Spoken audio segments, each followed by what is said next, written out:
Yeah, okay, thanks. Yes, thanks. OK. Donc, la première présentation va être faite par mon collègue Eric, qui travaille à l'IRIC. Eric, qu'est-ce que tu veux te présenter pour commencer? Et je te laisse la parole. Oui, bonjour, donc je suis Eric, je travaille, je suis d'une formation mathématique et informatique. Et j'ai fait donc un doctorat en France, puis je suis venu au Québec, à Montréal, à McGill pour un postdoc.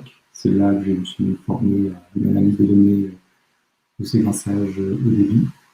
Puis j'ai trouvé un poste à la plateforme de bioinformatique de l'IRIC. Et voilà. Je vais commencer par partager l'écran.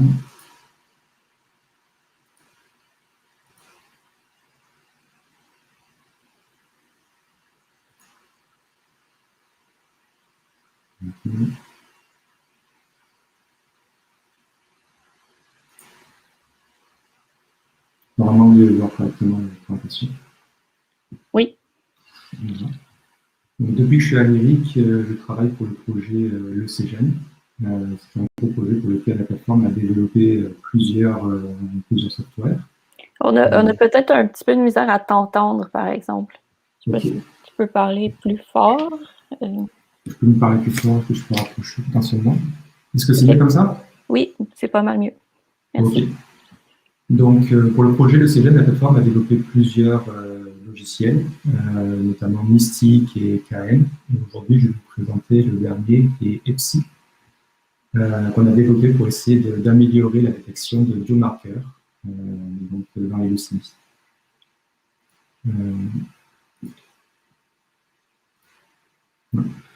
Donc, en règle générale, ça arrive souvent dans les projets que les biologistes font quelques expérimentations et récupèrent des données quantitatives. Donc, les données quantitatives peuvent être vraiment très variées, mais ici, dans cette présentation, on va principalement parler donc, de données RNA-seq, de données prises d'RNA-seq qui vont être transformées en gènes d'expression. Et une fois qu'on a fait ces données quantitatives, souvent l'objectif c'est d'arriver avec une observation externe, par exemple des patients qui survivent ou des patients qui ne survivent pas, et d'arriver à dissocier les caractéristiques qui sont soit qui sont à peu près équivalentes dans les deux groupes, ou qui permettent de dissocier les deux groupes. Et dans le cas donc, des gènes exprimés, souvent on l'utilise pour ensuite, comme but final, arriver à trouver par exemple un marqueur prédictif qui va aider soit le pronostic clinique, soit pour orienter un traitement clinique par exemple spécifique ou autre. Le souci, c'est que entre le moment où on détecte un candidat en fait, qui va pouvoir se servir comme marqueur, on va faire plusieurs types d'analyses possibles. Alors ici, j'en ai mis quelques-unes, le but n'est pas d'être exhaustif, mais on voit qu'il y a beaucoup de temps et de ressources qui sont investies pour essayer de valider ces marqueurs. Et la dissociation en fait, de ces candidats, actuellement, la majeure partie du temps, on le fait à partir d'analyses différentielles de gènes exprimés. Et ce qui est curieux ici, c'est qu'on voit que le critère de sélection originel, ici donc différemment exprimé, est différent du critère qu'on veut à la fin, qu'on veut les gènes prédictifs. Et donc l'objectif d'EPSI, c'est de proposer une méthode pour sélectionner les gènes prédictifs les plus prédictifs. Donc ici, on peut voir un peu la différence de ce que j'entends par gène prédictif et gène différemment exprimé. Ici, on a un gène qui est à la fois différemment exprimé et prédictif. Ici, un gène qui est différemment exprimé. Et ici, un gène majoritairement prédictif. Alors pour ça, on a développé EPSI qui permet donc d'évaluer le caractère prédictif de chacun de ces profils de gènes et donc de les trier en ordre en fonction de ce caractère prédictif. Donc, EPSI va commencer par analyser les gènes un par un Et donc là, ici, par exemple, vous avez un gène, un profil de gène quelconque ici. Et pour chacun de ces profils, on va commencer par retirer un sample de la cohorte. Donc, par exemple, ici, le sample SI. Et avec les samples restants, on va entraîner un classifieur. Donc ici, un classifieur à base de densité. Donc on voit apparaître la densité apprise ici. Et on va replacer ensuite le sample dans ce classifieur pour calculer la probabilité que ce sample appartient au groupe query ou référence. Avec cette probabilité, on va pouvoir ranger le sample en question, de savoir, en fonction de son notation et de sa prédiction, on va pouvoir le ranger dans une table de contingence ici. Une fois que c'est fait pour le sample I, on remet le sample dans la cohorte et on va retirer le sample, on refait la même procédure en retirant le sample SJ. On réapprend donc le classifieur, on repose le sample SJ, puis cette fois-ci on obtient les probabilités pour le sample SJ. Ensuite, on peut par exemple ici décider de le positionner, pareil, en table de contingence dans la même case que le sample SI. On fait ça pour l'ensemble de la cohorte et on obtient une table de contingence pour laquelle on a exactement le nombre de samples correctement prédits en tant que trou positif et trou négatif, et puis les samples qui ont été misclassifiés dans le diagonale ici. Par la suite, pour pouvoir trier les gènes, on va résumer cette table de contingence à l'aide d'un score prédictif. Si on a choisi le Matthew Correlation Coefficient, globalement, si vous ne connaissez pas ce score, l'idée c'est un peu comme un coefficient de corrélation, c'est-à-dire que s'il est égal à 1, c'est que l'ensemble des samples sont correctement classifiés dans cette diagonale. S'il est égal à -1, c'est une prédiction inverse. Et sinon, si les samples sont également distribués dans les 4 cases, alors on aura un coefficient de 0 pour dire qu'il n'y a pas de corrélation. Si vous pouvez remarquer que le classifieur ici, il retourne une probabilité et que notre métrique ici nous demande en fait une observation discrète de faire un choix ici. Et donc, pour pouvoir rendre compte que, par exemple, ici, pour le sample SJ, la probabilité est égale entre les deux groupes, ce qu'on va faire, c'est qu'on va ajouter une étape et on va tirer des probabilités aléatoires pour pouvoir en fait, échantillonner en fait, les classes possibles. On va le faire une centaine de fois et de temps en temps, on va tomber donc, dans le cas où le sample SJ, par exemple, est bien classifié ici. Du coup, on va pouvoir faire une moyenne sur l'ensemble des MCC calculés. On va pouvoir donc retourner comme score prédictif la moyenne des MCC avec un intervalle de confiance. À savoir que le score prédictif ici, donc pour l'ensemble de la présentation, on a choisi par défaut le MCC, mais parce qu'il a certaines propriétés, vous pouvez aller voir la publication ici. Mais ça fonctionne avec l'ensemble des scores prédictifs. Donc, si vous préférez classifier vos gènes en fonction de la sensibilité, de la spécificité ou de l'accuracy, ça marche pareil. Donc ensuite, nous avons voulu tester cette méthode. Donc, et pour cela, on l'a fait donc, sur notre cohorte le CGEN, qui est, pour le test, composé de 655 samples de leucémie. Et en particulier, on va faire des analyses en fait, de deux groupes connus qui sont les AML avec une translocation sur le chromosome 15 et le chromosome 17, qui crée une fusion entre ces deux gènes, et un autre groupe qui est composé aussi de 30 samples, qui est lié à une inversion du chromosome 16 et qui crée une fusion entre ces deux gènes. L'ensemble de ces samples ont été séquencés en RNA-seq avec environ 2 millions de reads pour chaque sample. Et ensuite, pour obtenir les quantifications de gènes, on a utilisé un pipeline assez classique qui est à base de star pour mapper les reads et RSEM pour avoir la quantification des transcrits. Et ensuite, on a agrégé la quantification des transcrits pour avoir une quantification par gène. Et la première chose, en fait, qu'on a remarqué quand on a commencé à analyser la cohorte leucégène, c'est qu'on avait des difficultés, on trouvait les résultats un peu étranges quand on avait beaucoup de samples, on trouvait que les résultats étaient un peu étranges. Donc ici, c'est juste une expérience qui va permettre en fait de voir un peu comment les p-values retournées par les analyses de DEG évoluent en fonction de la taille de la cohorte. Pour cela, on va prendre un gène qui est très connu, qui est en lien avec les T1517, qui est publié et qui est donc PDPN. Et ensuite, donc, on va essayer, donc, on va tester à plusieurs tailles de cohortes en les prenant, en faisant des tirages random aléatoires. Pour chacune de ces tailles de cohortes possibles, on va en plus faire 10 réplicas et on va analyser donc l'ensemble de ces cohortes. Et ici, on voit en fait que les méthodes qu'on a décidé de prendre sont DISSEQ, EDGAR et Limavou comme analyse de DEG. Et on voit que ces méthodes en fait réagissent de manière globalement, les p-values vont augmenter au fur et à mesure qu'on augmente le nombre de samples utilisés.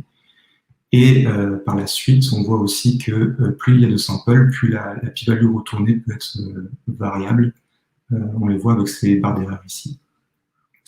De plus, on voit aussi que les DEG, que les méthodes réagissent quand même de manière assez différente entre chacune des méthodes.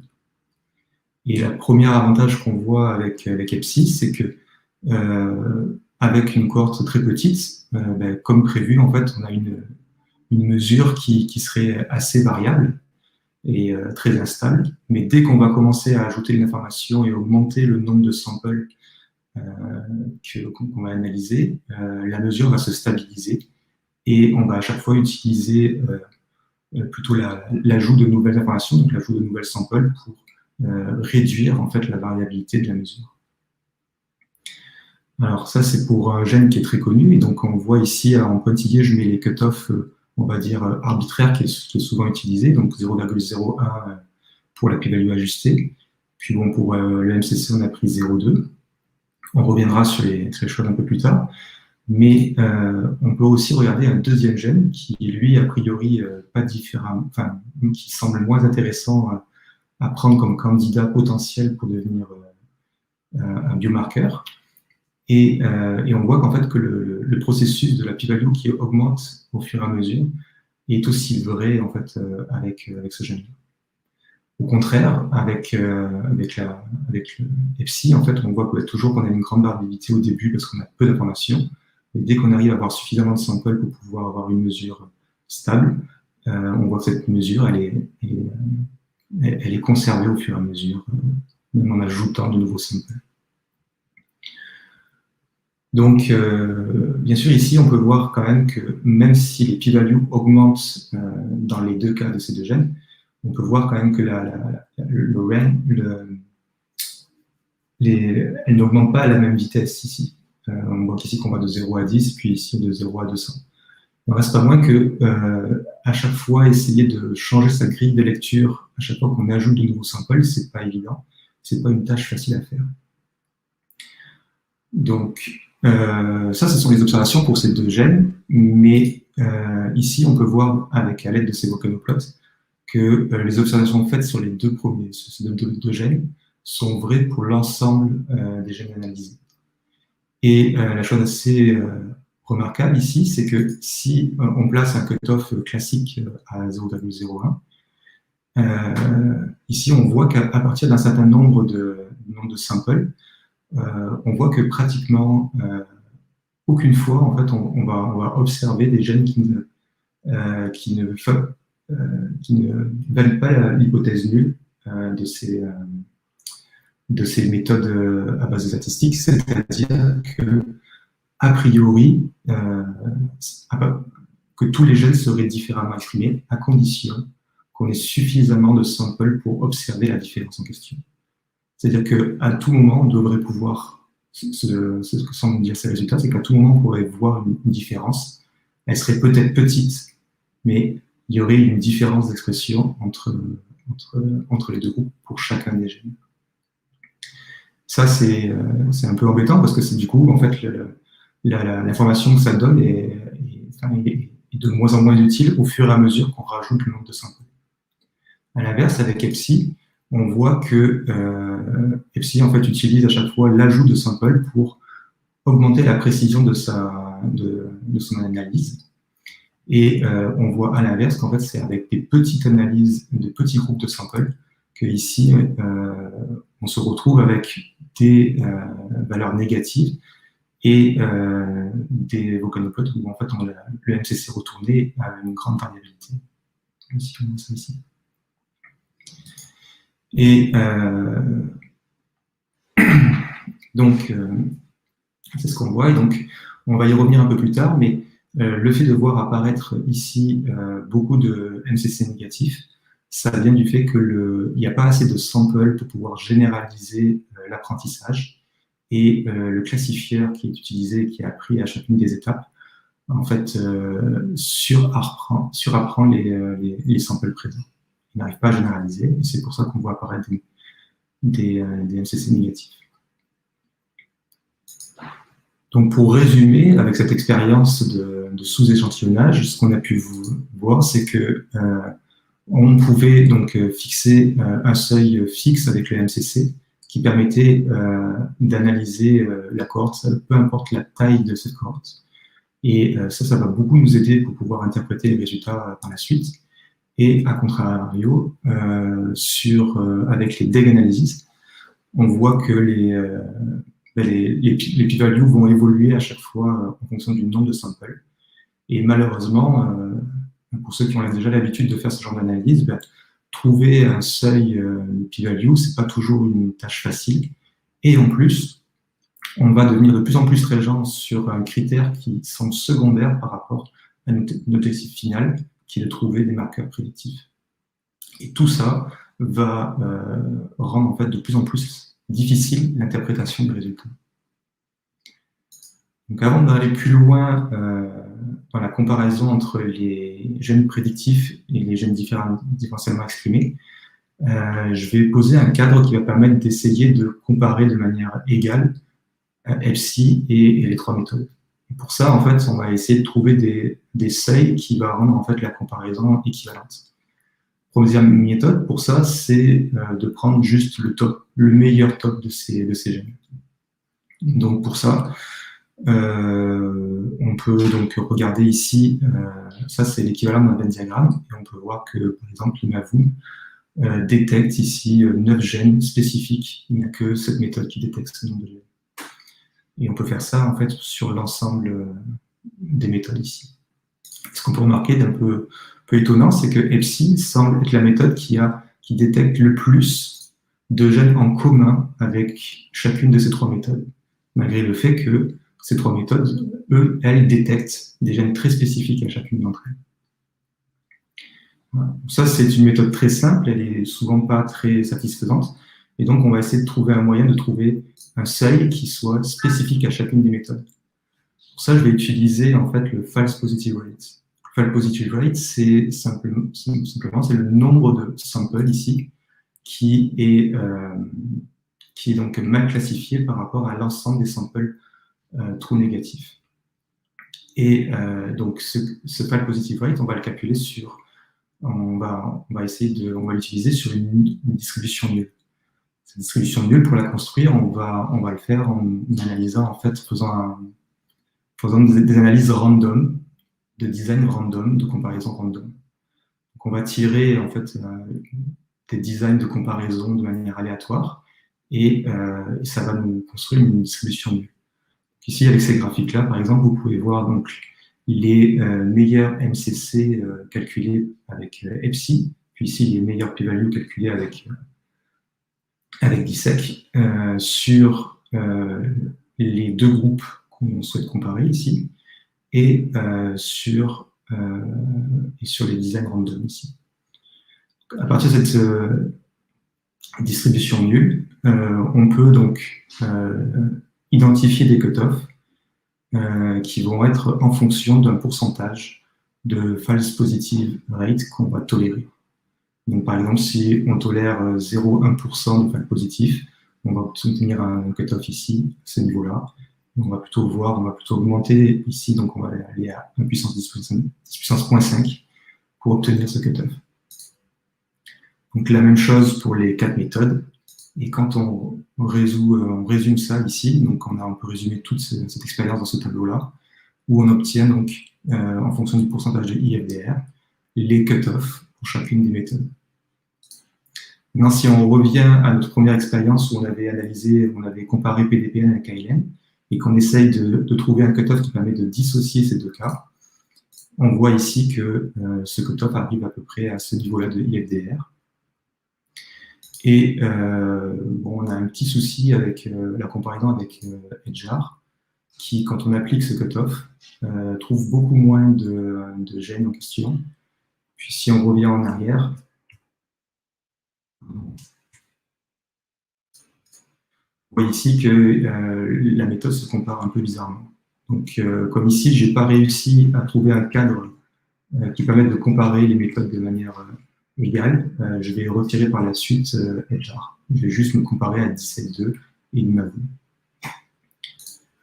Donc, maintenant qu'on a les seuils de comparaison, si on plotte maintenant donc, chacun des gènes avec leur score donc, calculé par EPSI et MCC ici, puis l'Imavum de l'autre côté, on peut, à l'aide de ces cutoffs, ici, identifier des zones où les deux méthodes sont en désaccord. Et sur ces zones, on peut aller regarder en fait, le profil des gènes de chacune de ces zones. Et là, on voit qu'effectivement, donc ici, on a bien un gène qui semble différemment exprimé, mais pas prédictif. Et à l'inverse, ici, on a un gène qui, ça paraît difficile de dire qu'il est différemment exprimé, mais par contre, il est extrêmement prédictif. L'ensemble ici étant très clair que ça, tous les gènes qui vont être supérieurs à 1, on va dire, vont être uniquement, par exemple, du 2. On peut regarder d'autres zones aussi, et on voit apparaître les mêmes résultats. À partir de ce même graphique, on peut mettre en miroir 17.2, et là, c'est encore même plus clair, c'est-à-dire que le gène PDPN a une p-value qui est vraiment très faible par rapport à ce gène-là, ici, qui effectivement semble avoir une différente expression, mais n'est pas forcément le plus utile dans un cadre prédictif. On peut aussi utiliser ce graphique pour regarder un peu les gènes en commun ici sélectionnés dans le top 20 de chacun de ces gènes. Et là, quand on regarde ça, en fait, on remarque que les gènes sélectionnés par l'Imavum sont ici semblent surexprimés uniquement et ici sous-exprimés uniquement avec DISSEQ. C'est confirmé quand on regarde l'ensemble des profils du top 20. Au-dessus de cette barre, vous avez les gènes qui sont exprimés, sont détectés par au moins 2 méthodes. Et ici, vous avez tous les gènes qui sont détectés uniquement par l'Imavum, qui sont tous surexprimés. Et ici, les gènes qui sont détectés uniquement par DISSEQ, qui sont tous sous-exprimés. Là, vous avez les gènes uniquement détectés par EPSI dans ce top 20, et vous voyez qu'il y a une variance entre les deux. Alors, c'est assez surprenant de voir ce genre de résultats. Et donc, du coup, j'ai fait un test de vérifier si, avec le Log4Change, si on a été capable de voir vraiment s'il y avait une différence entre la sortie de EPSI et l'Imavum. Et c'est le cas. De manière significative, la sélection de DISSEQ va être des gènes plutôt sous-estimés et la sélection de l'Imavum surestimée. Donc, à mon avis, c'est parce que ces gènes, en fait, ces méthodes, pour pouvoir faire leur analyse avec très peu de samples, ont fait des choix au niveau de leur distribution, au niveau de leur méthode pour estimer leur variance et leur moyenne d'expression. Et avec très peu de samples, ils ont été obligés de supposer ou d'attendre certains comportements qui, quand on les applique sur des grandes cohortes, créent des biais qu'on peut voir à partir de là. Voilà. Le dernier point, c'est qu'on peut se demander si effectivement les gènes prédictifs sont en lien avec des mécaniques biologiques derrière, ce qu'on s'attend un peu des gènes prédictifs. Et donc, quand on regarde le top 3 ici, effectivement, ça semble être le cas. Donc, dans le top 3, on retrouve le gène PDPN qui a été validé, donc on connaît, etc. Et en plus, donc, on a ces deux gènes, où donc, ce premier gène a été aussi validé donc, dans cette méthode.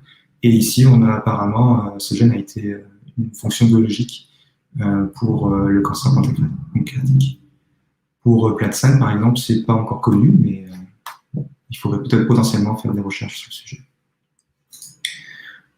Donc là, on a vu donc le comportement des PSI sur des grandes cohortes, et on se demande aussi souvent derrière, la question qui est derrière, c'est comment se comporte PSI sur des petites cohortes. Pour ça, je me suis réduit à une comparaison de 30 versus 30 de ces deux sous-groupes, et on peut voir que les mêmes opérations en fait, sont faites sur ces mêmes sous-groupes. On voit aussi un peu la frontière où est-ce que les PSI commencent à devenir intéressants, ce serait aux alentours de 10 versus 10. Pareil pour le volcanoplot, je passe vite, mais c'est ça. Et ici, donc, on voit bien le surapprentissage. Alors, je vais en profiter pour expliquer d'où vient ce surapprentissage.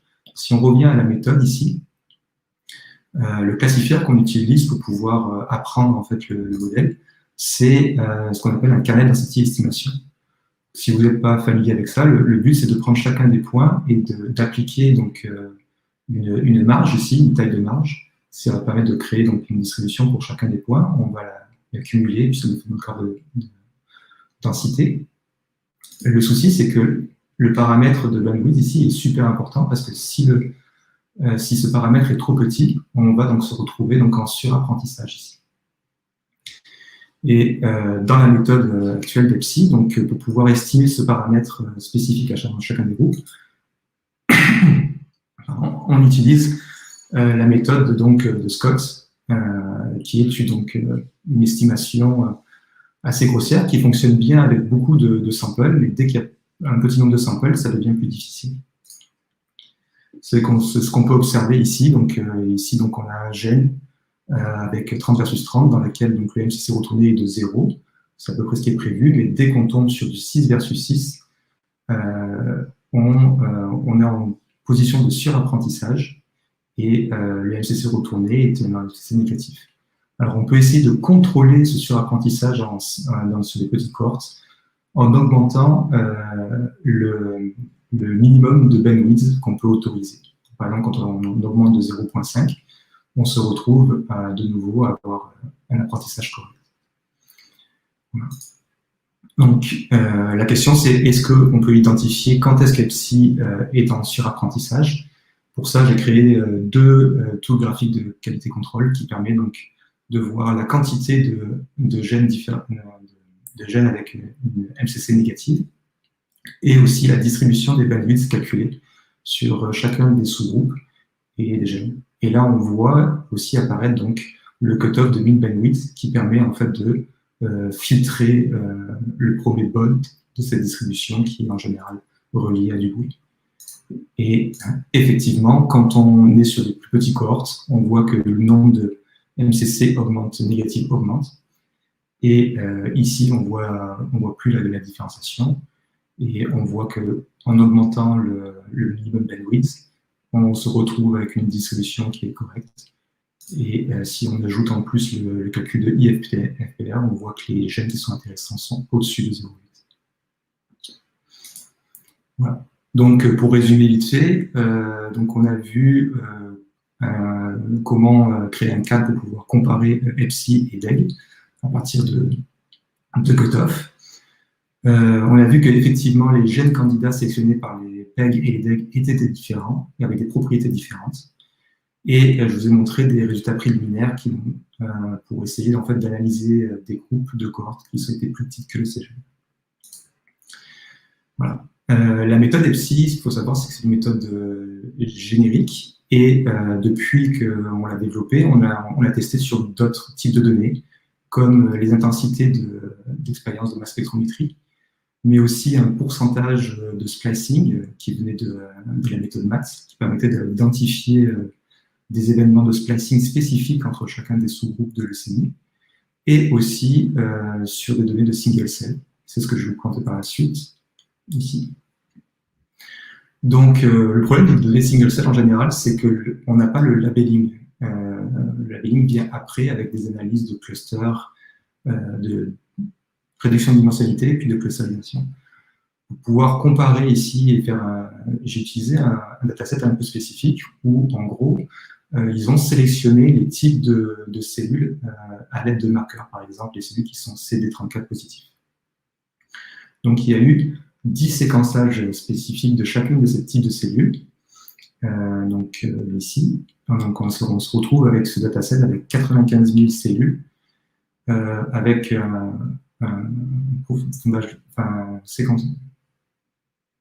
séquençage de profondeur de 25 008 pour chacune des cellules. Et pour simuler donc, un séquençage de single-cell classique, on a réduit à 10 000 cellules de manière égale à chacun des groupes.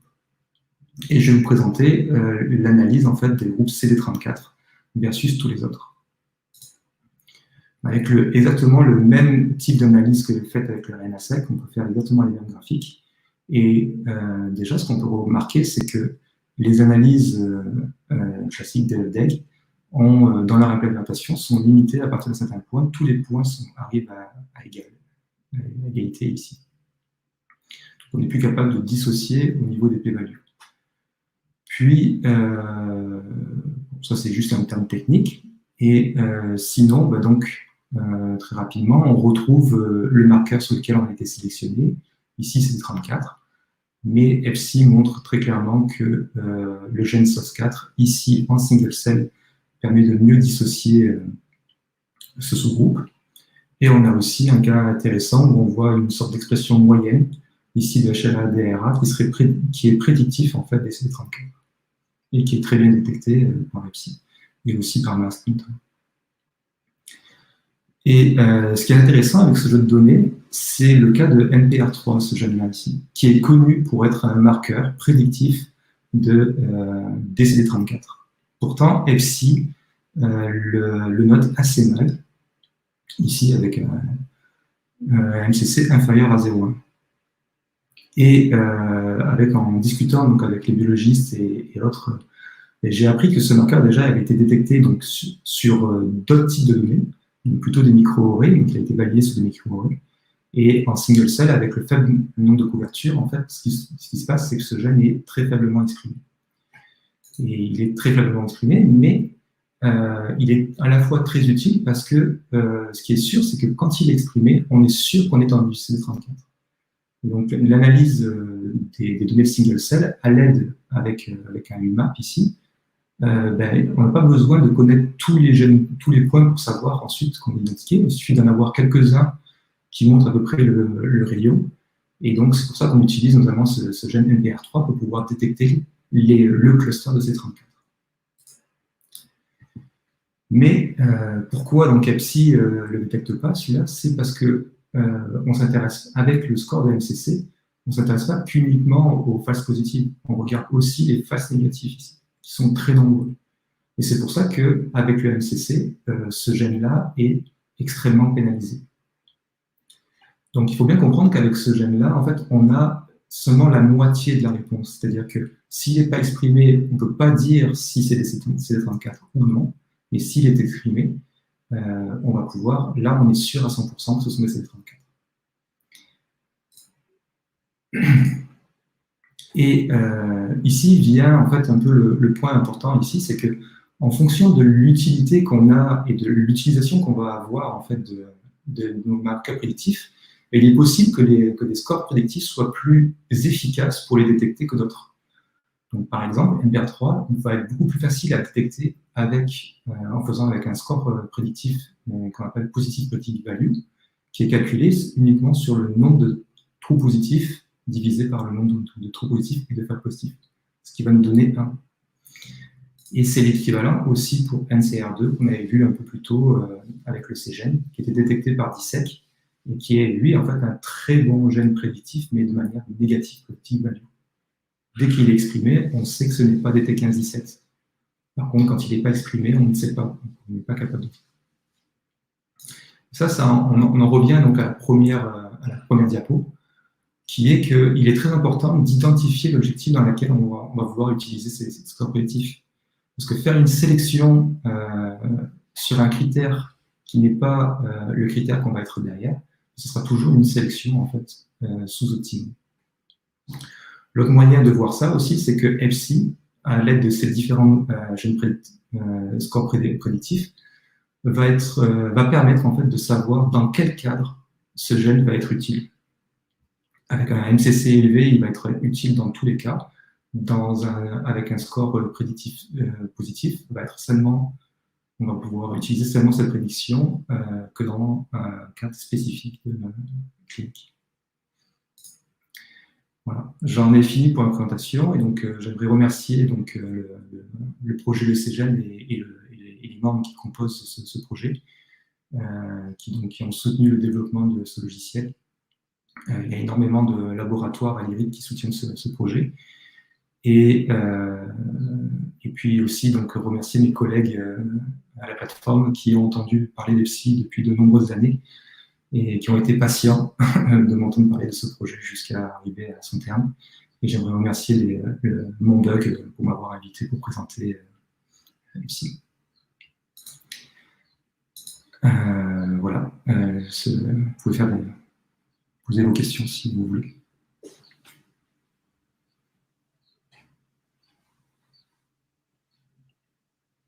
Est-ce qu'il y a des questions?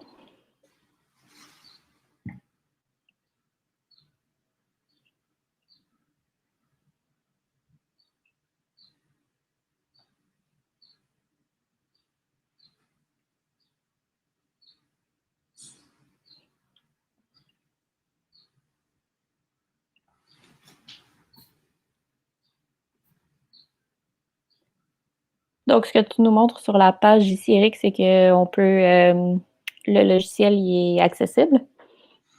Oui, le logiciel est accessible, versionné, donc vous pouvez le citer comme ça. Et il y a une documentation assez détaillée sur comment faire donc sa première analyse et puis les différents paramètres qu'il y a par la suite. Puis toi, tu as surtout parlé du MCC, mais les deux autres métriques que tu as présentées, donc on peut facilement changer la métrique qui est utilisée? Oui, il suffit juste de préciser dans les options que vous voulez telle métrique, comme l'accuracy par exemple, ou la sensibilité ou la spécificité aussi. Ok, super. Vous pouvez me confirmer que vous voyez bien mon écran? Oui. Parfait. Donc, bonjour tout le monde. Merci pour cette invitation de présenter un des projets que j'ai mené dans le cadre de mon postdoc à l'Université de Montréal, à l'école de santé publique et santé environnementale, qui concerne en fait la modélisation de la relation quantitative de structure-activité, QCA, du passage placentaire des contaminants environnementaux. Donc, dans un premier temps, je vais rapidement m'introduire pour ceux qui ne me connaissent pas. Donc, j'ai effectué ma maîtrise en informatique ainsi que mon doctorat en informatique aussi à l'UQAM. Mes projets concernaient respectivement la phylogéographie pour la maîtrise et la classification des aires phylogénétiques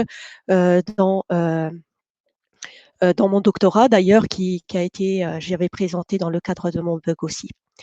Et à l'heure actuelle, je suis en train de finaliser mon postdoc à l'UDM, à l'école de santé publique et santé environnementale. Un des projets que j'ai mené, je vais vous le présenter aujourd'hui. Donc mes projets, mes centres d'intérêt en recherche concernent la phylogénie, la classification, le QSAR, c'est le sujet d'aujourd'hui, l'apprentissage automatique et de façon générale la bioinformatique. Et aussi, juste une petite parenthèse aussi, je suis membre de co-organisatrice de mon bug. Donc, rentrons dans le vif du sujet. Donc, il y a eu un état de l'art qui met en avant l'exposition prénatale aux contaminants environnementaux. Donc, petite mise en contexte, déjà, c'est quoi les contaminants environnementaux?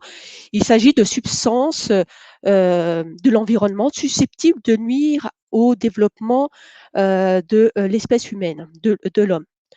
Elles sont de deux sources majeures. Il y a la source anthropique, c'est-à-dire une source pour laquelle en fait ça a été créé par l'homme. On peut citer par exemple des exemples tels que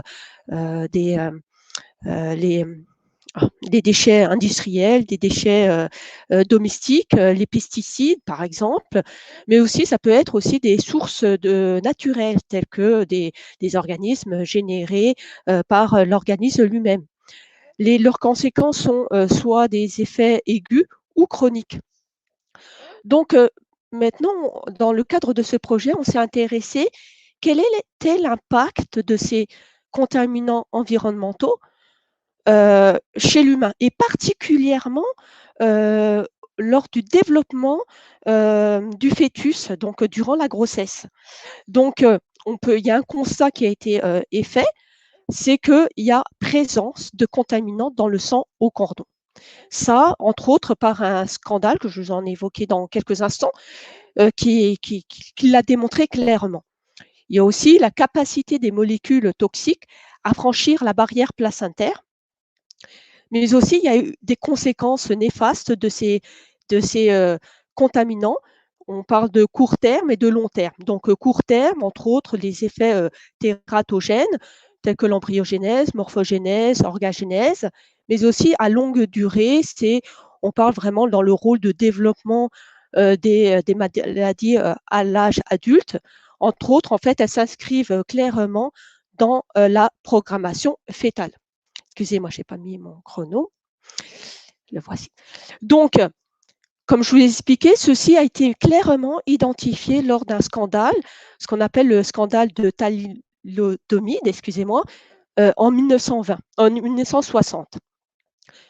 Ce médicament était en fait administré chez les femmes durant la grossesse, puisqu'en fait, il avait pour rôle d'éviter les nausées. Cependant, on a constaté qu'il y a eu beaucoup de malformations des nouveau-nés. Donc, ce type de substance a mis en avant que la barrière placentaire, qu'on pensait avant cela, était complètement étanche. Or, c'est faux, donc elle n'est pas totalement imperméable. De plus, en fait, ce scandale-là a mis aussi en avant le protocole du développement des médicaments. Donc, il n'y avait pas de référence, il n'y avait pas de réglementation ainsi clairement définie. Donc, à partir de ce scandale-là, il y a eu un impact aussi lors de la prise et le développement des médicaments. Donc, à l'heure actuelle, il y a 3 types de modèles permettant de développer des types de médicaments. Le modèle expérimental animaux, in vivo. En fait, ça permet d'étudier les caractéristiques biochimiques et physiologiques du passage placentaire. Cependant, en fait, elle a une difficulté majeure. Cette difficulté-là, c'est d'extrapoler à l'homme. En fait, on parle de facteurs d'incertitude. Donc, lorsqu'on développe un modèle chez une espèce, il nous faut un certain facteur d'incertitude pour le ramener chez l'homme. De plus, il faut savoir que dans l'espèce humaine, c'est-à-dire que nous ne réagissons pas tous de la même manière lors de la prise d'un médicament, donc on appelle aussi le facteur d'incertitude à l'intérieur de la même espèce. Donc, il y a d'autres types de modèles. Le modèle toxicologique humain, in vivo, prélèvement de sang maternel et de sang cordon à la naissance. Cependant, on va le voir plus tard, les données sont très petites, un petit échantillon de données. In vitro, c'est-à-dire on-chip, et aussi ex vivo, perfusion placentaire. Nous nous enlignons particulièrement dans le 3e modèle, qui est le modèle prédictif in silico. En fait, l'avantage de celui-ci, c'est que ça permet de pallier à la diversité croissante. Il faut savoir que de plus en plus, on découvre des contaminants dans l'environnement. À l'heure actuelle, on peut citer environ 85 000 contaminants sur le marché. Et ce chiffre tend à être augmenté dans le futur. Donc, et de plus, ça va permettre d'accélérer l'évaluation du risque toxicologique, de toxicité. Donc, beaucoup d'avantages de choisir ce type de modèle prédictif. Entre autres, c'est un terme, ça permet de réduire les coûts, ça permet de directement s'aligner chez l'humain et de ne pas passer dans l'espèce animal. Et d'ailleurs, il faut savoir que de plus en plus, ça c'est un constat qu'on la Fédération de développement de médicaments se penche, c'est-à-dire de ne plus utiliser l'animal dans le processus du développement des médicaments dans le futur. Donc ça, c'est des choses aussi qui peuvent s'aligner.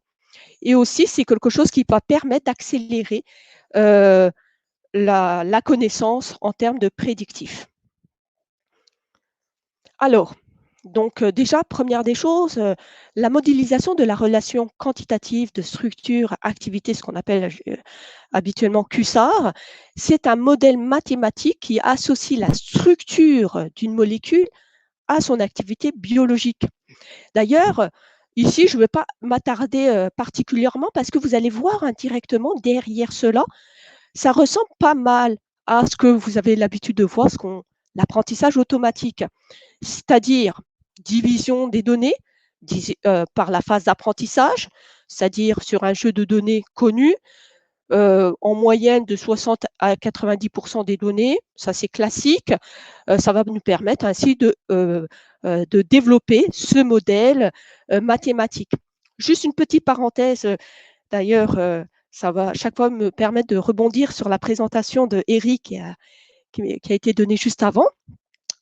Sur certaines choses. Donc, en termes, Eric a mis en avant le surapprentissage. Nous-mêmes, nous sommes confrontés à ce type de surapprentissage.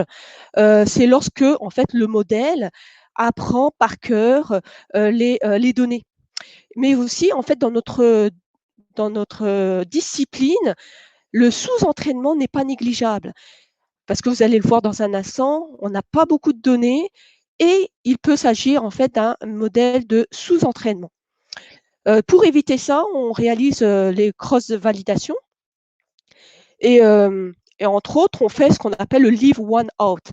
Le leave one out, ça permet par rapport au jeu d'apprentissage de prendre un jeu de données, de le mettre de côté, de l'isoler et d'entraîner sur le restant. Et ceci, nous allons le répéter pour en fait en sorte que chaque jeu d'entraînement soit mis au moins une fois de côté pour entraîner sur le restant. Donc ça, c'est ce qu'on appelle la méthode de leave one out. Mais aussi le plus classique, le conventionnel, ce qu'on appelle le K-fold, c'est-à-dire au lieu de diviser par n, qui est le nombre de données, nous allons le diviser par K. Donc il y aura un sous-ensemble de jeux d'apprentissage qui va être mis de côté et par la suite, nous allons apprendre sur le restant. Tout ceci afin en fait de réduire le surapprentissage. Et puis je vais vous expliquer aussi d'autres stratégies qu'on a mis en avant dans notre discipline afin de confronter, de diminuer l'impact de surapprentissage, mais aussi de sous-entraînement. Par la suite, la phase de test, comme vous le connaissez tous, ça consiste à, en fait, une partie, le restant des jeux de données initiaux sont mis de côté et pour laquelle on va simplement valider notre approche pour voir si notre modèle a été assez efficace en termes de robustesse, en termes de qualité de l'ajustement. Mais aussi quelque chose que je vais peut-être pour certains démontrer, c'est qu'on n'en parle pas souvent, c'est que on doit préalablement définir un domaine d'applicabilité. À quoi ça consiste? C'est-à-dire que lorsque nous allons développer un modèle, nous n'allons pas le développer pour toutes les contaminants, ça c'est irréaliste, mais nous allons le développer pour des contaminants, ce qu'on appelle cibles. Je vais vous donner un petit exemple assez terre à terre concernant par exemple le vaccin de la Covid. Il faut savoir que le vaccin de la Covid, initialement, a été développé, donc un des domaines d'applicabilité était l'âge. Donc a été développé pour les personnes âgées de 18 ans et plus. Mais par la suite, lorsqu'on voulait l'administrer pour des adolescents, il fallait faire des tests pour lequel, en fait, l'âge de jeu d'entraînement concernant l'âge cible, c'est-à-dire des adolescents. Donc, on a adapté, on a testé sur les jeux de données cibles. Donc, dans notre cas de figure, il ne s'agit pas de l'âge, mais il s'agit d'une couverture physico-chimique des données. Donc, au préalable, on doit définir clairement cette couverture et ainsi augmenter la fiabilité des prédictions. Donc, première des choses, nous ne sommes pas les seuls à être penchés sur cette problématique-là. D'autres études ont mis en avant en fait des modèles QSAR sur le transfert placentaire. Cependant, comme vous pouvez le voir, l'échantillonnage est assez petit. D'accord? Donc, ça, c'est première des choses à dénoter. De plus, il y a certains jeux de données qui ne sont pas diversifiés, c'est-à-dire que leur source était simplement une catégorie. D'autres, c'est assez mixte, etc. Donc, qu'est-ce que nous allons tenter de faire dans cette étude-là? C'est de créer des méthodes rapides et efficaces pour évaluer l'exposition du fœtus aux nombreux composés toxiques présents dans l'environnement, mais aussi d'élaborer un modèle prédictif QSAR, dans notre cas pour le passage placentaire des contaminants de l'environnement et de l'évaluation de l'exposition prénatale. Donc, pour cela, on a découpé notre projet en fait en plusieurs sous-projets. Le premier qui n'est pas négligeable, qui est la collecte des données. D'accord, la création d'une base de données. Donc pour cela, on a fait beaucoup de revues de la littérature. On a connecté en fait, et d'ailleurs je vais rebondir ceci vers la fin, parce que c'est une limite en soi aussi en même temps. La collecte des données au moment de la naissance. Donc il y a eu 3 types de données que nous avons sélectionnées. Un ratio médian moyen calculé sur des pères mère-enfant, que la revue de la littérature nous l'indiquait. On a estimé 87 contaminants, donc on les a récoltés. Par la suite, des ratios calculés à partir des concentrations moyennes ou médianes. 11 contaminants ont été ajoutés à notre jeu de données. Et enfin, les derniers restants de données ont été basés sur le ratio médian calculé à partir de données brutes de concentration non ajustées, environ 7. Donc au total, on se retrouve avec un jeu de données de 105 contaminants environnementaux. Certes, ce n'est pas ce qu'on a l'habitude de voir, mais quand même, par rapport à ce qui existe dans la littérature, nous avons fait quelque chose d'assez remarquable. Mais aussi, on les a mis à disposition de la communauté scientifique. Donc ça, c'est aussi nouveau. On essaye d'instaurer ceci de plus en plus. Donc, les catégories de ces contaminants sont les suivantes. Donc, je ne vais pas rentrer dans les détails, mais on a essayé de sorte à les diversifier, à prendre aussi des contaminants les plus représentatifs, les plus courants dans la société. Alors, donc, juste une petite note ici que j'ai oublié de vous dire. Donc, on a pris l'activité, en fait, le QSAR, comme je vous ai dit, si on revient à la définition même de QSAR, c'est un modèle mathématique qui associe la structure d'une molécule à son activité biologique. Dans notre cas, l'activité biologique, c'est le ratio du contaminant de la mère au fœtus. Donc, c'est ça le ratio. Et la structure, c'est une représentation du contaminant sous forme, ce qu'on appelle le SMILE. C'est une chaîne de caractères qui représente, sous forme de 2D, une chaîne de caractères qui représente le contaminant. Donc, à partir de ce SMILE, donc une chaîne de caractères, nous avons utilisé l'outil MOE, qui est Molecular Operating Environment, permettant en fait de chercher, de collecter des descripteurs, ce qui permet de décrire au mieux ce contaminant. Pour cela, avant de réaliser cette étape-là, nous avons déjà formaté en fait l'outil afin qu'il corresponde à l'environnement du prélèvement. Donc, il s'agit du cordon ombilical. Donc, pour celui-ci, la première étape consistait au lavage des molécules au pH du sang au cordon, soit de 7,3. La deuxième étape consistait à l'optimisation de la structure 2D à une structure 3D. Donc, la structure 2D, c'est comme par exemple le poids moléculaire, je les ai indiqués ici, l'hydrobicité, coefficient de partition autanol O, solubilité, etc. Donc, je ne vais pas tous les citer. Vous allez voir qu'il y a probablement des centaines et des centaines dans cette catégorie-là. Mais aussi, la troisième étape consistait à calculer des descripteurs. Donc ici, des descripteurs 3D, donc ce qu'on appelle des propriétés conformationnelles, masse volumique, moment d'inertie, surface accessible à l'eau, superficie chargée positivement ou négativement, etc. Enfin, on a essayé de sélectionner, donc c'est la dernière étape, donc juste un petit rappel, à ce stade-ci, on a obtenu 193 descripteurs concernant le 2D et 117 descripteurs concernant le 3D. Une fois ces informations collectées, nous avons sélectionné uniquement les descripteurs avec le module QSAR Contingency, en fait, qui permet de sélectionner les descripteurs ayant une corrélation significative avec la variable dépendante. Ici, la variable dépendante, il s'agit du ratio du contaminant dans le cordon ombilical entre la mère et le fœtus. Au total, on a fini avec 214 descripteurs moléculaires pour chacune des données. Donc, c'est encore beaucoup. Il faut faire encore du comment ça oublié le terme, mais de doter en fait des descripteurs inutiles à cette étude. Et d'ailleurs, je veux rebondir à ce que Eric avait cité tout à l'heure. En supprimant davantage les descripteurs, ça va rendre en fait notre modèle de plus en plus interprétable. Donc, ça, c'est un objectif essentiel à prendre en considération. Donc, ici, c'est simplement un survol. C'est les deux étapes que je viens de vous citer.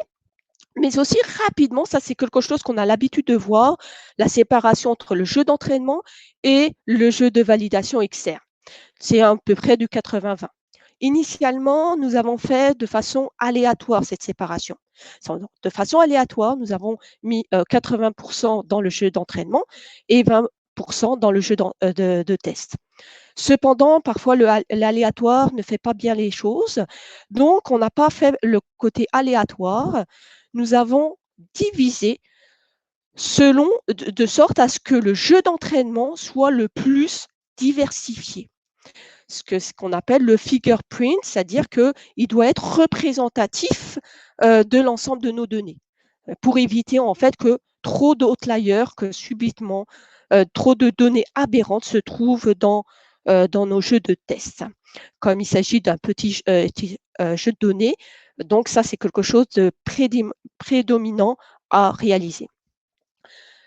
Ici, plus bas, on parle de domaine d'applicabilité. Comme je vous l'ai expliqué tout à l'heure, le domaine d'applicabilité en développement de médicaments est très essentiel, c'est-à-dire que nous devons définir au préalable l'ensemble physico-chimique de nos données. C'est-à-dire qu'il faut qu'il s'agisse de données homogènes, que nous puissions ainsi le définir et puis ainsi, en fait, rendre la prédictivité des autres toxines plus explicable. De plus, avant de passer à la slide suivante, les scores d'évaluation de nos modèles ont été basés sur la robustesse R2 et le taux d'erreur RMSE. Parfait. Donc, sans trop rentrer dans les détails, ici, nous avons réalisé différents types de modèles. Donc, il y a les premiers modèles que nous avons utilisés en se basant sur l'outil MOE, donc Molecular Operating Environment. On va voir tout à l'heure deux autres types de catégories, Python et R. Donc ici, qu'est-ce que nous avons remarqué? C'est que dans l'ensemble, on a performé par rapport à ce qu'on retrouvait dans la littérature. Donc, on peut voir que PLS donne des résultats significatifs. Donc, en termes de le jeu de données test. Donc, à 0,73 comparativement à 0,38 et 0,56. Cependant, en fait, on a eu une problématique avec le PLS de MOE. Pourquoi? Parce qu'en fait, il nous a sélectionné beaucoup plus de descripteurs que les autres. Donc, ici, dans le cas de MOE, il nous a retourné 35 descripteurs. Donc, ce qui complexifie l'interprétabilité des résultats. Donc, dans le développement de médicaments, une des enjeux essentiels, c'est l'interprétabilité des résultats. Donc, dans ce cas-là, on essaye, donc là, nous sommes encore en étude, de pouvoir réduire et probablement, ça c'est effectif, qu'il y aura une réduction de nos scores, mais tout en conservant une interprétabilité des résultats. Cependant, les deux autres, bien que les résultats sont moindres, sont plus intéressants. Par exemple, le GMLR, ici, nous retourne 0,56 avec 9 descripteurs. Et avec une étude de collaborateurs que nous avons menée, en fait, ces descripteurs ainsi obtenus permettaient en fait de rendre la stratégie plus conforme. C'est-à-dire qu'en fait, ils ont mis en avant le poids moléculaire, certains descripteurs permettant de corréler avec le passage placentaire. Et donc, ça, c'est des choses que nous sommes à l'heure actuelle en train d'analyser. Donc, nous avons fait de même avec l'outil Python, en utilisant la librairie Sklearn. Nous avons développé en fait 6 modèles en parallèle. La problématique à cela, c'était plutôt de jouer dans le cadre des hyperparamètres, ce qui rendait en fait l'approche un peu plus difficile. Mais aussi, en fait, on a développé une stratégie de sélection des descripteurs dans cette catégorie-là. Qu'est-ce que j'entends par là? Pour la sélection des descripteurs, nous avons en fait développé, donc je vais donner l'exemple de PLS. Nous avons développé le PLS pour un seul descripteur. Donc, comme il y avait 214 descripteurs au total, on avait 214 modèles au total. Parmi ces 214 modèles, nous avons sélectionné le modèle ayant le meilleur score durant la phase de cross-validation, d'accord, qui est le plus représentatif pour éviter le surapprentissage. À partir de ce modèle-là, donc qui a été inféré à partir d'un seul descripteur, nous avons rajouté un autre descripteur. Et bien sûr, on ne va pas mettre le même descripteur deux fois, on va rajouter les autres.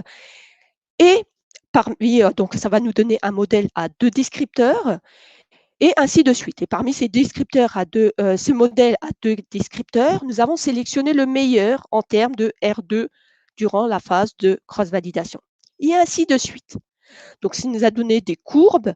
En fait, j'ai oublié de le mettre, mais ça nous a donné des courbes. À partir de là, ça nous a permis de sélectionner le nombre de descripteurs utilisés dans chaque modèle. Donc, chaque modèle, donc c'est pour ça que c'était assez long. On a utilisé les super ordinateurs, entre autres de Calcul Québec, pour lancer nos simulations. Donc, pour chacun de ces modèles dans Python, nous avons réalisé différents modèles en faisant varier le nombre de descripteurs. Cependant, nous avons été confrontés à le surapprentissage, par exemple, de l'arbre de décision, bien que le score externe est assez relativement correct, assez bon. Parce qu'en moyenne, pour qu'on dise qu'un modèle est robuste, on parle de 0,6. Donc ici, c'est d'autres types de données, de modèles que nous avons développés. Au total, en Python, nous en avons développé 6.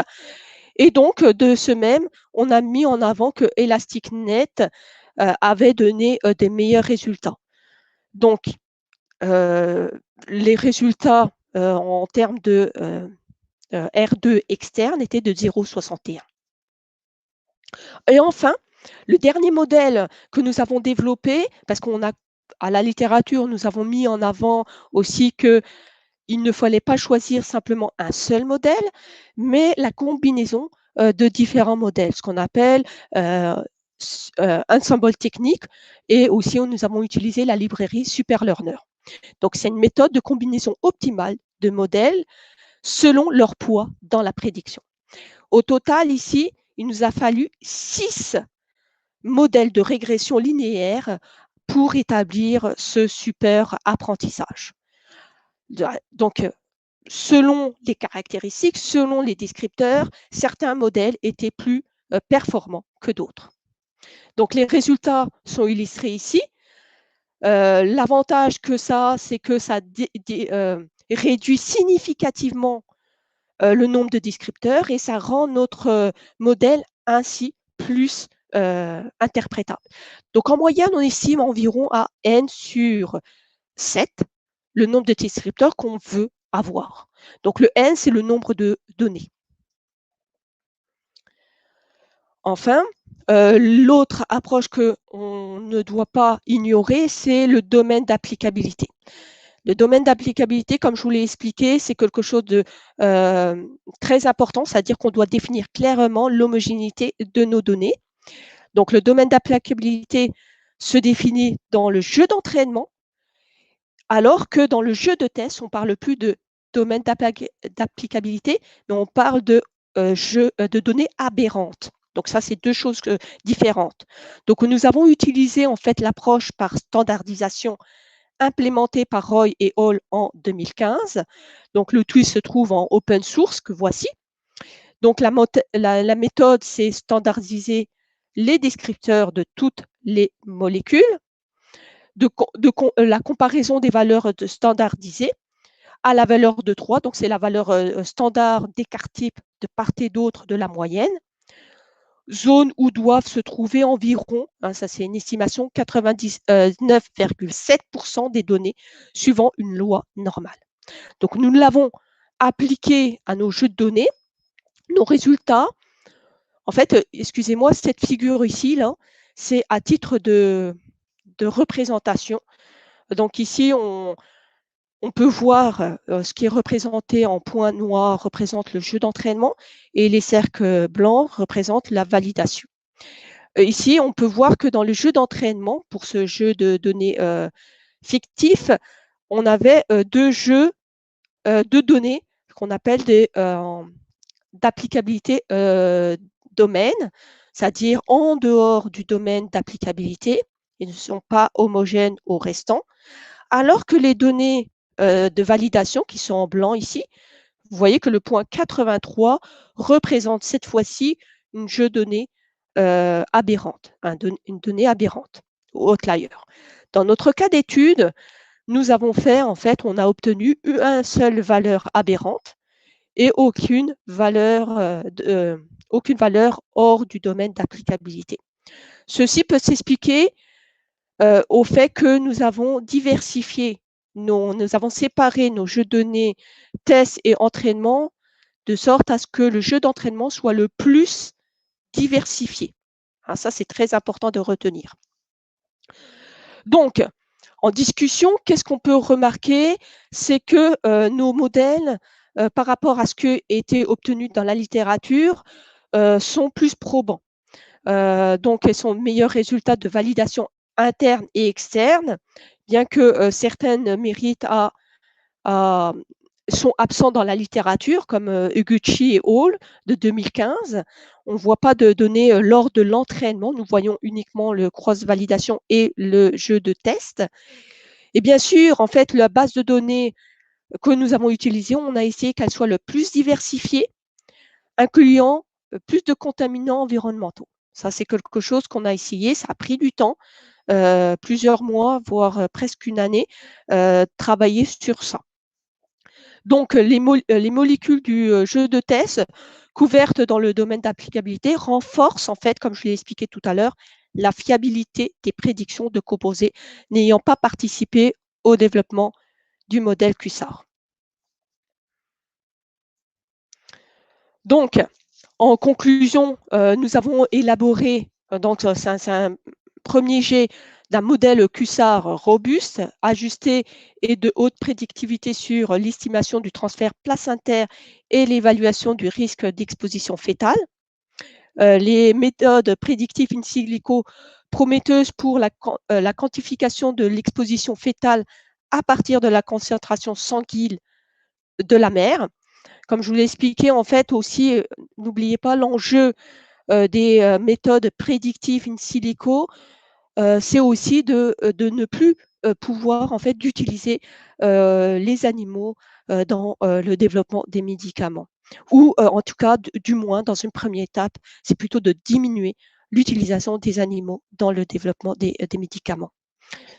Alors, bien sûr, comme je l'ai expliqué tout au long de la présentation, on a eu des limitations. Une des majeures, c'est bien sûr, comme vous l'avez vu, 105 jeux contaminants probablement ne sont pas suffisants pour développer un modèle robuste et efficace. Donc la taille de la base de données limitée en raison de la disponibilité de données expérimentales in vivo. Comme je l'ai expliqué tout à l'heure aussi, la source même est discutable. Il s'agit en fait de sources à travers de la littérature. La méthodologie n'est parfois un peu obscure ou le protocole est différent. Donc, comme il s'agit de sources et de méthodes de mesure multiples et variées, parfois on a dû prendre des décisions. Donc, probablement que là, il y a manière à améliorer le processus. Bien sûr aussi, la marge d'erreur sur les données in vivo, moment et méthode de collecte, variation individuelle. Comme je l'ai expliqué, on parle de facteurs d'incertitude.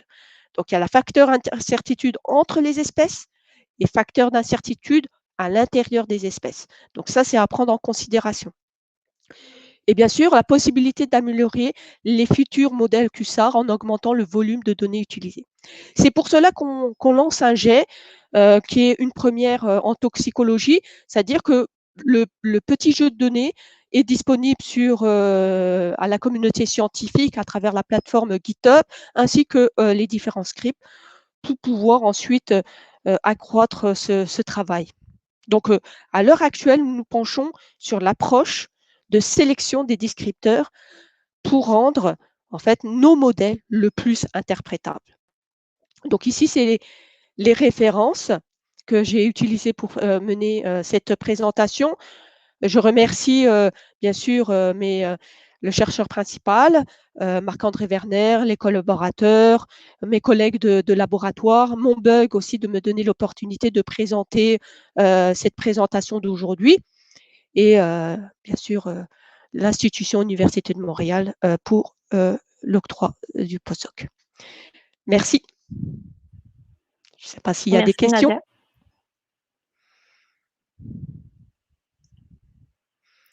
Est-ce qu'il y a des questions?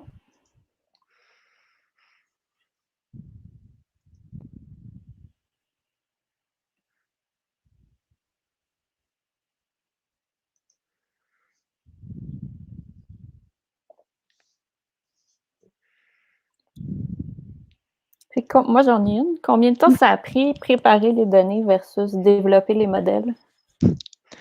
Ça, c'est une très bonne question. Merci, Geneviève.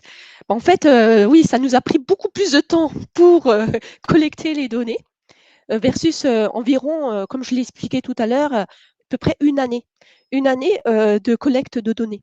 Donc, à travers la littérature, donc lire les articles et faire le choix de quelles données que nous allons prendre. Aussi, il nous fallait une certaine intervalle de prélèvement, c'est-à-dire qu'en fait, le sang qui a été prélevé pour avoir le ratio de la mère au fœtus ne devait pas dépasser 48 heures. Donc, on a fait attention à ce que ça soit clairement indiqué dans les articles. Donc, il nous a fallu à peu près, grosso modo, une année pour les données. Et je dirais, pour les premiers jets des modèles, on parle de quelques mois pour avoir des modèles assez robustes. OK. Puis, je vais poser une autre question. Au niveau des structures puis des molécules, souvent, elles viennent en famille. Donc, comment vous avez géré le fait qu'il peut y avoir des familles de molécules qui sont donc des molécules qui sont similaires, qui sont représentées plus que d'autres dans votre jeu de données? Effectivement, ça, c'est quelque chose qu'on a découvert, en vrai dire, pas assez récemment. En fait, on a constaté que la prédiction avait un biais. Et ce biais-là, c'est exactement ce que tu viens de citer, c'est-à-dire que lorsqu'il y avait une catégorie, un sous-ensemble de substances qui étaient plus représentées que d'autres, donc elles penchaient par là. C'est même une problématique de classification aussi. Donc dans ce cas-là, qu'est-ce qu'on a fait? On a fait en sorte, donc on a vu que il y avait un biais. On a fait en sorte que durant la séparation entre le jeu d'entraînement et le jeu de test, de séparer clairement, en fait, de ne pas les mettre ensemble, ce type de catégorie de toxines. Donc vraiment de pouvoir limiter dans le jeu d'entraînement. C'était là quelle était la question, la problématique majeure de ces surreprésentations de familles. Merci. Merci. On va juste attendre 2-3 minutes pour voir si, parce qu'on est en décalage avec YouTube, Oui. voir s'il y a des questions.